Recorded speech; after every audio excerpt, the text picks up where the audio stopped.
အာဆီယံကိုမဲလုံးမဲပေးပြီးသွားပြီလား မတောင်းကြီးနော် မဲလုံးအချိန်နေဘလို့လဲကွာအပြာအသင်းကကျွန်တော်တို့ကက်ထုတ်ထားတော့နည်းနည်းအတန်ထွက်နေတယ်အဖ အရင်ကကျမတို့ရွေးကောက်ပွဲကိုယုံကြည်လို့ရခဲ့တာပေါ့နော်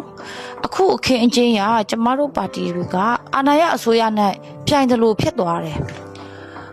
ပြည်တော်စုလွှတ်တော်မှာမဲခွဲလိုက်မယ်ဆိုလို့ရှိရင်တမတော်ကတင်မြှောက်ထားတဲ့ဒုသမ္မတတီလည်းသမ္မတဖြစ်သွားနိုင်တယ်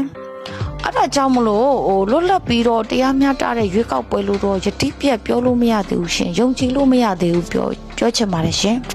နင်တို့အကောင်မကိုဒီတိုင်းလှော့ထားပေးတာလားကွာ လောလက်ပြီးတရားမျှတရမယ်လေဗျာ ငါစိတ်တွေမနေထင်းနေရတော့အခမ်းအနားလေးဆောင်ပါ ကျွန်တော်ကနိုင်ငံဝန်ထမ်း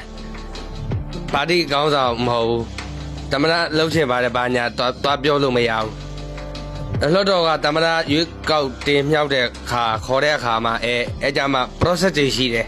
အဲကြမှာကျွန်တော်လုပ်ပါမယ် ခွေးဘူးကသမရလို့ဖို့စကားတွေပြောနေပြီနော်အေးငါကြားကျွန်တော်တို့ကဆရာကိုသမရလုံးဝမယ်ထင်းနေတာတော့ဆရာအေးငါမှအစီအစဉ်ရှိတယ်ငါတို့တွေလည်းတောခုတ်ပြီးတော့ PDF လုံးမယ်ကွာတနက်18ချက်မှန်ထားတာဟိအောင်ဘိုက်ထဲမှာကြီးစံ2000ရှိတယ်ကွာ ဘာခွေးဖို့ရေ ဘာရင်းရစင်းကောင်တွေကတော့တောခုံပဲပြောနေတယ်နော်